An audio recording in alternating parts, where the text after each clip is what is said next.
Allahumma fassalli wa sallim ala nabiyyina Muhammadin wa ala alihi wa sahbihi alladhina jahadu fillahi haqqa jihadih fahadahum sawa'as sabil, amma ba'd. Para ustadz, para jamaah salat zuhur, as-saimun dan as-saimat, bapak-bapak, ibu-ibu, hafizakumullahu jami'ah. Semoga Allah selalu menjaga kita semua. Pertama kita tentu bersyukur semuanya kita dalam keadaan sehat walafiat, alhamdulillah. Semoga puasa kita juga menjadi puasa kita yang terbaik di tahun ini. Allahu a'lam apakah kita akan tiba di puasa tahun depan. Oleh karenanya kita berupaya semaksimal mungkin agar puasa kita betul-betul maksimal. Penghambaan kita, amalan-amalan kita semoga maksimal di bulan Ramadan ini. Maka kita bersyukur kepada Allah Subhanahu wa ta'ala. Karena waktu, Allahu a'lam ini waktu berapa menit, mungkin 30 menit ke depan insyaallah. Semoga tema yang diberikan bisa ringkas, padat, dan membawa kita untuk terus semangat. Tema kita kalau di bahasa Indonesia kan tadi, amalannya ringan tapi pahala timbangannya berat. Maka kami coba buat satu kerangka agar kita nanti di waktu yang singkat ini bisa mendapatkan semuanya. Al-a'mal al-muthaqqalah lil mizan. Jadi ada amalan-amal yang memang berat timbangan amalannya. Tentu amalan baik ini dalam timbangannya sangat berat. Tapi beberapa amalan ternyata mudah kita lakukan. Ya, insyaallah bersama kami akhukum Imam Thariqur Rahman. Sebagai mukaddimah, bapak-bapak, ibu-ibu nampaknya menghafal surat ini insyaallah. Insyaallah semuanya hafal. Ini akhir dari surat Al-Qari'ah. Fa amma man thaqulat mawazinuhu fahuwa fi 'ishatir radiyah. Ada yang tahu kira-kira apa maknanya? Barang siapa yang berat timbangan amal baiknya. Ada dalam surat Al-Qari'ah, nanti bisa kita baca ulang. Amal baiknya ketika berat, fahuwa fi 'ishatin radiyah. Maka hidupnya kelak di kehidupan yang abadi akan menang, tenang, aman. Jadi makna radiyah ini dari kata radiya yarda. Nah, kebetulan masjid kita juga ar-ridha. Dikatakan tenang karena semua akan didapat kelak di akhirat. Puas. Jadi makna radiyah beberapa tafsir dikatakan puas. Kehidupan yang sangat memuaskan. Sangat memuaskan. Maka kalau kita ridho dengan segala sesuatu karena hati kita telah mendapatkannya dengan tenang. Tapi kalau nggak ridho, nggak ada kepuasan. Nah, ini satu dasar bahwasanya kita harus memperberat timbangan amal baik kita. Kebalikan dari itu, wa amma man khaffat mawazinuhu fa ummuhu hawiyah. Yang ringan amal baiknya, maka tempatnya jelas di neraka hawiyah. Neraka yang paling dalam.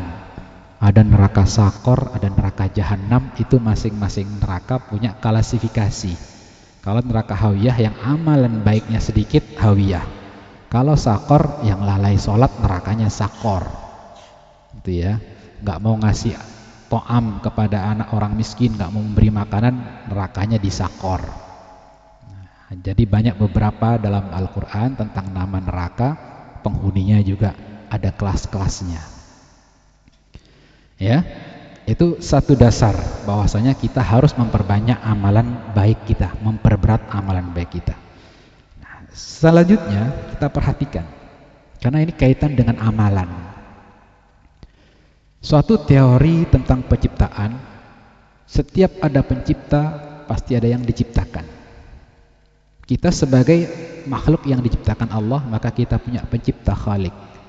Maksudnya karena kita yakini kita punya pencipta yaitu Allah Subhanahu wa ta'ala, maka hubungan amalannya ada koneksi kepada Allah, juga ada koneksi kepada manusia. Artinya ada amalan-amalan yang memang dasarnya harus kita terkoneksi kepada Allah. Itu amalan kita awalnya, baru amalan-amalan berikutnya terkoneksi dengan kita sesama manusia. Hablum minan nas. Jadi perhatikan, jangan sampai amal baik hanya amal baik antar manusia saja. Ya, boleh jadi amal baik sesama manusia, tapi ternyata amal kita kepada Allah nggak ada yang baiknya, malah lalai. Nah, itu sebagai awal dasar dari kita berpikir sebelum masuk ke materi amal-amalan ringan itu apa saja yang timbangan pahalanya berat. Kita coba nanti bisa lihat surat Al-An'am ayat 120. Allah berfirman, وَذَرُوا ظَاهِرَ الْإِثْمِ وَبَاطِنَهُ. Ini perintah Allah. Tinggalkan dosa yang lahir maupun batin. Apa maknanya bapak-bapak, ibu-ibu? Kalau ada dosa yang lahir dan batin, berarti ada amalan-amalan lahir, ada amalan-amalan batin. Jelas sampai di sini ya. Jadi amalan kita ada yang zahir, ada amalan batin. Allah berfirman, tinggalkan dosa lahir dan dosa batin. Tinggalkan semua, tanggalkan ini. Artinya perbuatan-perbuatan dosa yang bersifat lahir maupun batin harus ditinggalkan. Innal ladzina yaksibunal itsma sayajzauna bima kanu yaqtarifun. Allah akan memberikan ganjaran sesuai apa yang ia lakukan. Dosa besar kecilnya Allah akan berikan setimpal balasannya. Maksudnya menghasilkan poin berikutnya, bahwasanya amalan-amalan kita ada yang zahir, ada yang batin. Dan nanti sebelum kita masuk, mana nih amalan-amalan yang mudah, ringan tapi pahalanya berat. Sekarang kita masuk ke amal zahirah. Baik ya, bismillah. Saya persingkat karena waktunya singkat. Khawatir tidak cukup ini nanti slide-nya, semoga selesai. Nah, semoga jelas ya, nanti saya bacakan hadis ini. Ini diantara amalan yang zahir. Mudah amalannya, tapi pahalanya besar, timbangannya berat. Kita baca. Qala Rasulullah sallallahu alaihi wasallam, ala unabbiukum bi khairi a'malikum. Jadi suatu ketika Rasulullah itu menyampaikan kepada sahabatnya satu kabar. Para sahabat, mau enggak saya berikan kabar gembira? Apa kabarnya? Kata Rasulullah, sebaik-baik amal kalian, bi khairi a'malikum. Itu yang paragraf atau baris pertama. Wa azkaha 'inda malikikum. Amalan ini sangat suci di hadapan Allah. Azkaha 'inda malikikum. Kemudian wa arfa'iha fi darajatikum. Amalan ini sangat tinggi derajatnya. Wa khairin min, lihat, wa khairin lakum min infaqidz dzahab wal wariq. Amalan ini lebih baik daripada menginfakkan emas dan perak. Warik itu bahasa Arab artinya perak.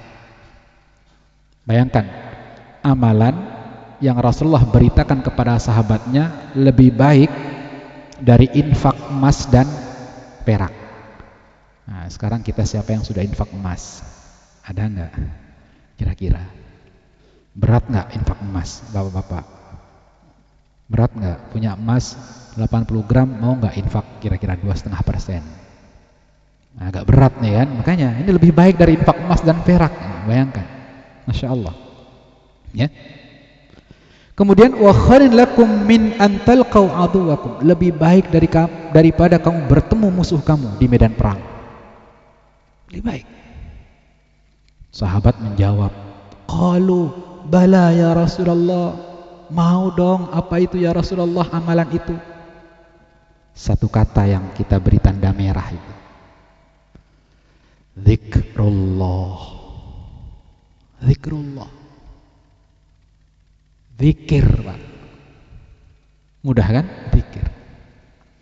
Ketika kita kaji penjelasan hadis ini, ternyata bapak-bapak, ibu-ibu yang dirahmati Allah, zikir itu kalau kita maknakan banyak, dzakara yadhkuru artinya menyebut.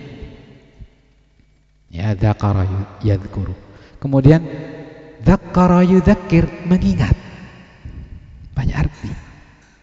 Sehingga para ulama menjelaskan tentang zikrullah bahwa ini adalah dasar dalam amalan-amalan kita sehari-hari. Contoh, kita mau makan, nanti mau buka, doa. Doa itu kan zikrullah, Pak. Allahumma laka sumtu, nyebut Allah lagi.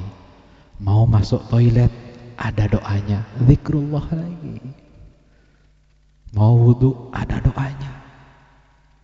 Mau kerja berangkat dari rumah, ada doanya. Maka perkuat zikrullah. Karena kata ulama, ini dasar dalam amalan-amalan seorang mukmin.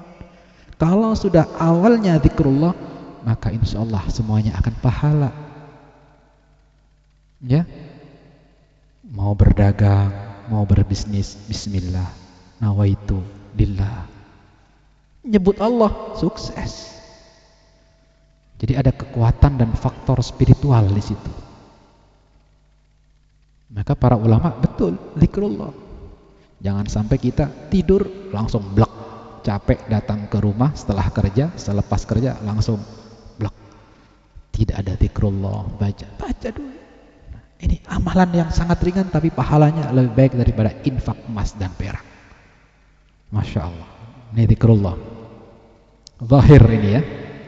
Nah, ada satu buku itu hadis-hadis tentang doa dan zikir banyak.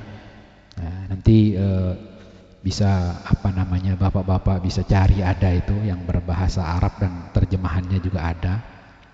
Di situ sebagai dasar kita berzikir, baca tasbih berapa kali, istighfar berapa kali. Jadi ada tuntunan dari Rasulullah. Istighfarnya berapa kali Rasulullah itu ada hadisnya. Tidak asal sekian ribu. Nah, itu ada dalilnya. Baik, ini pertama adalah zikir, yang paling mudah amalannya tapi berat timbangannya. Maka perkuat zikir kita, apalagi di bulan Ramadan ini ya. 24 jam isinya pahala, Pak. Mustajab semua. 24 jam ini. Siangnya puasa, malamnya juga berbuka, dapat pahala lagi. Berat pahala kita, insyaallah. Maka kita tadi ya, ketika kita berat seperti surat Al-Qari'ah tadi yang sebagai landasan awal kajian kita. Ini hadis yang lain tentang zikrullah. Ya. Saya percepat. Kalimatani khafifatani 'alal lisan, thaqilatani fil mizan. Dua kalimat ringan di lisan tapi berat dalam timbangan. Apa kalimat itu? Perbanyak juga kita baca kalimat ini. Subhanallah wa bihamdihi subhanallahil azim. Ringan gak, Pak? Ringan. Masya Allah. Subhanallah bihamdihi subhanallahil azim. Subhanallah bihamdihi subhanallahil azim. Perbanyak baca ini. Insya Allah akan dibuka semua jalan-jalan oleh Allah. Karena kita semuanya awali dengan zikrullah. Istighfar ringan. Astaghfirullah, astaghfirullah, astaghfirullah, istighfar. Bapak-bapak kalau Ramadan ada tarawih kan? Biasanya kita kalau tarawih di tempat-tempat kita ada doa. Allahumma innaka afuwun tuhibbul afwa fa'fu anna. Apa artinya fa'fu anna? Kalau di bahasa Indonesia kan artinya ampuni ya Allah, ampuni dosa kami. Istighfar apa artinya? Ampuni juga. Apa bedanya? Nah, ini apa bedanya? Ada bedanya. Kalau al-istighfar, ini menurut syarahnya ulama, dosa kita diampuni tapi catatannya masih tertulis. Kalau fa'fu anna, dosa kita diampuni tapi catatannya dihapus. Oleh karenanya di bulan Ramadan perbanyak baca tadi, Allahumma innaka afuwun tuhibbul afwa fa'fu anna, fa'fu anna. Ternyata kita setiap kali sholat juga membaca fa'fu anna, doa duduk di antara dua sujud. Rabbighfirli warhamni warfa'ni warzuqni sampai akhir wa'fu anni. Jadi kita minta kepada Allah agar dosa kita dihapus dan catatannya juga hilang. Itu bedanya istighfar dengan wa'fu anni. Itu ada syarahnya ulama, kami ada kitabnya, nanti kita akan baca lebih lanjut. Masya Allah, indah ternyata. Artinya ketika kita beristighfar bukan hanya lafaz yang keluar, tapi masuk ke hati kita. Astaghfirullah, wa'fu anni, dosa kita diampuni. Nah, ini amalan-amalan yang sangat ringan, istighfar. Ya, dalam surat Al-Anfal ini yang saya kutip, wa ma kana Allahu mu'adzibahum wa hum yastaghfirun. Allah tidak akan mengadab suatu kaum kalau kaum itu beristighfar. Jadi selama kita menjaga istighfar, insya Allah, ini kalimat Allah, kita dijauhkan dari adab Allah. Silahkan nanti ditengok surat Al-Anfal ayat 33. Saya lanjutkan, ini masih amalan-amalan zahir ya yang kita bisa lakukan. Juga al-istighfar ini dalilnya. Ya, ini kalau kita banyak istighfar, bapak-bapak yang banyak utang, banyak kesulitan dalam hidup, ibu-ibu ya, biar segera Allah mudahkan, perbanyak istighfar. Ini dalilnya, silahkan baca surat Nuh ayat 10 sampai 12. Ya, banyak istighfar. Allah akan anugerahkan banyak harta, anak-anak yang saleh, banyak istighfar. Jadi mudah toh sebenarnya. Jadi Islam ini mudah sekali untuk dapat pahala. Ya, mudah sekali kita untuk banyak pahala. Cuma kadang-kala juga godaannya juga tidak ya kan, mengganggu kita itu setannya. Karena setan itu masuk dari atas, bawah, kanan, kiri, semuanya masuk untuk mengganggu kita. Itu setan tugasnya. Ya, makanya kita harus perkuat, kita lawan itu setan, apalagi di bulan Ramadan ini. Ini masih hadis tentang istighfar, saya skip. Nah, ini amal-amal yang lain yang sangat gampang pahalanya. Ini masih zahir nih, belum masuk ke batin ya. Insyaallah batin itu di sini tempatnya, fi sadar. Amalan yang kedua selain zikir, istighfar tadi, tasbih, subhanallah bihamdi subhanallahadzim, adalah at-tabassum. At-tabassum itu senyum. Senyum, Pak. Ada apapun ya, insyaallah. Karena ternyata senyum itu adalah power of itminan, kekuatan untuk ketenangan. Ada masalah pun kita hadapi dengan tenang, dengan senyuman. Oh ya, insyaallah bisa kita. Tapi kalau ada masalah kita sudah bingung dan galau duluan, udah bingung harus ngapain, sudah, itu awal dari nanti energi. Jadi semua ini Allah ajarkan lewat Nabi Muhammad adalah energi positif. Jadi apapun yang kita lakukan harus ada energi positifnya, dan senyum salah satu energi positif tadi. Nanti banyak yang lain selain senyum. Berprasangka baik itu masuk ke amalan hati. Nah, gitu ya. Jadi energi positif itu lahir dari karakter-karakter seperti ini. Makanya tabassumuka fi wajhi akhika shadaqah. Itu masya Allah. Ya, ini hadisnya. Berikutnya kita lanjut karena materinya ternyata ini kebanyakan ini. Yang mudah lagi adalah ifsya'us salam. Sesama kita, sesama mukmin, mungkin di gedung ini atau dimanapun, saling menyapa dengan salam. Karena salam adalah doa. Assalamualaikum. Salam plus senyum, udah dua tuh pahalanya. Assalamualaikum. Jangan cuek sambil lewat. Tapi insya Allah bapak-bapak, ibu-ibu yang saleh dan salehah sudah melakukan itu. Tinggal diperkuat. Setiap ketemu, assalamualaikum dengan senyuman. Assalamualaikum.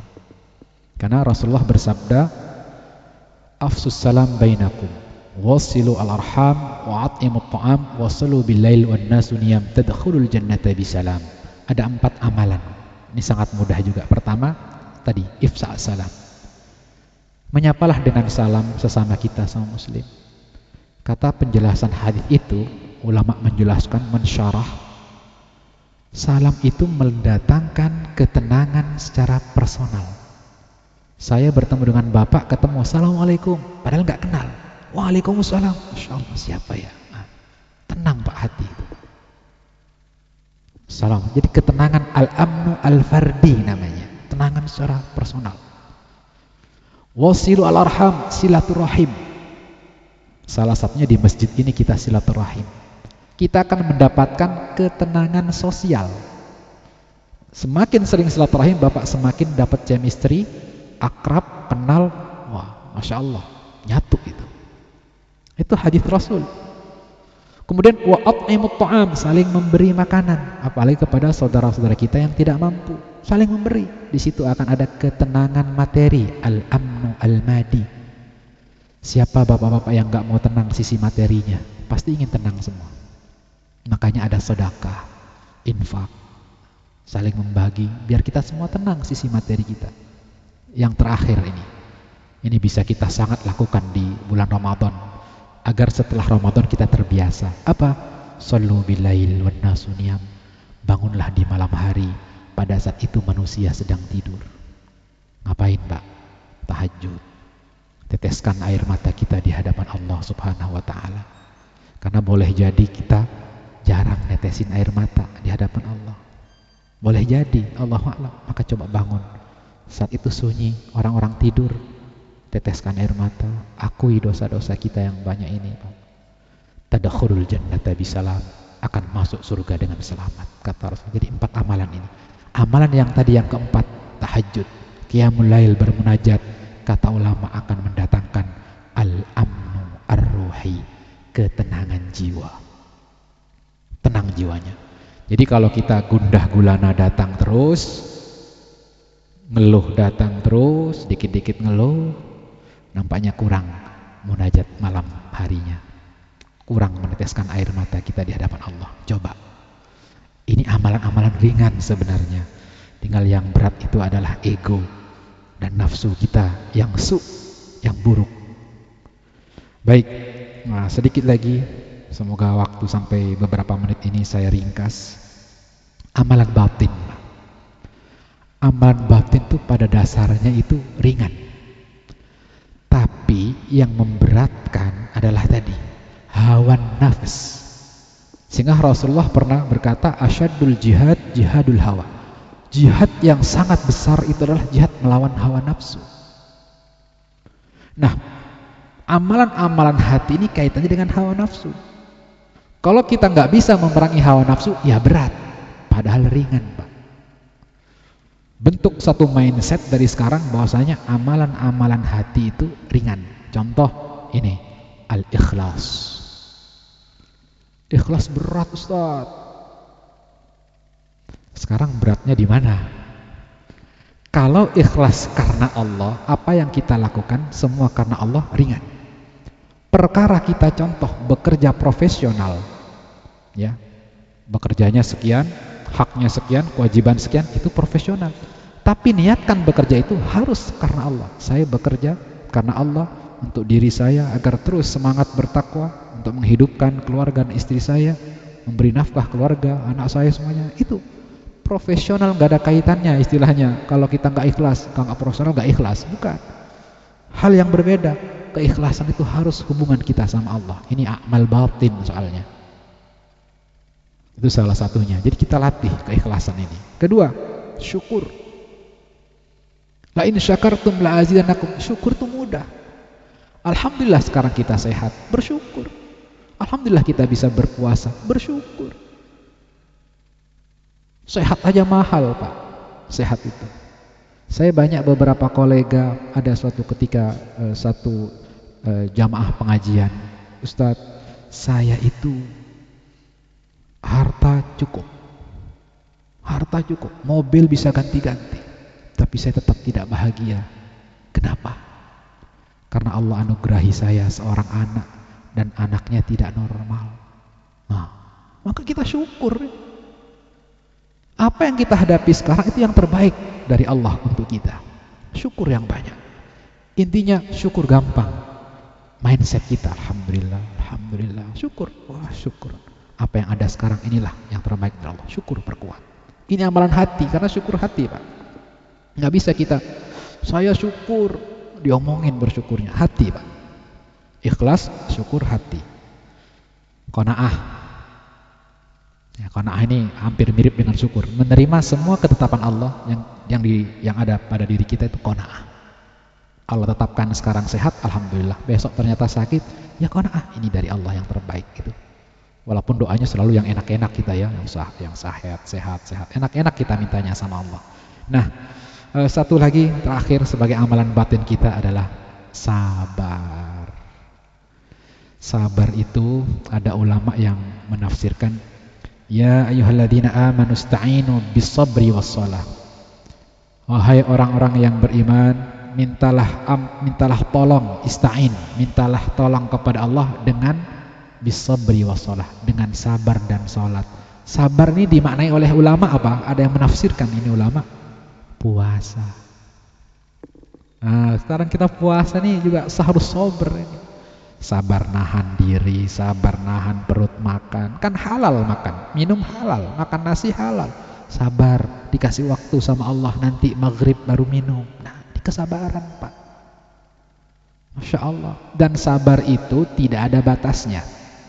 Kalau ada manusia yang mengatakan, saya manusia, sabar saya terbatas, berarti menurut saya, Pak ya, setelah kita kaji beberapa ayat Al-Quran, berarti dia belum sabar.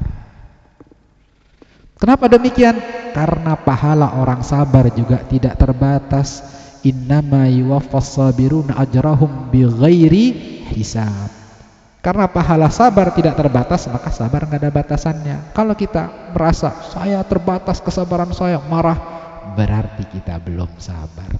Nah, ikhlas, syukur, qanaah, sabar, ini amalan hati. Sejatinya mudah, gampang. Tapi kita latih. Musuhnya siapa? Amalan hati ini hawa nafsu. Hawa nafsu siapa yang mengendalikan? Tentu makhluk-makhluk gaib juga, yaitu syaitan, setan yang terus mengganggu kita biar jangan ikhlas. Udah ngapain ente kerja, ngapain ente semangat, gitu aja nggak dihargain misalkan. Terus karena Allah, ya Allah bangun, Allah akan bukakan insya Allah jalan-jalan yang tidak terduga sesuai janji Allah. Itu saja insya Allah. Jadi amalan-amalan kita yang ringan, ada yang zahir, ada yang juga yang batin. Yang zahir sangat mudah, zikir, istighfar, tasbih, ucapkan salam, itu sangat mudah. Pahalanya sangat berat, insya Allah. Amal baiknya, pahala kebaikannya sangat berat. Yang batin ini perlu latihan.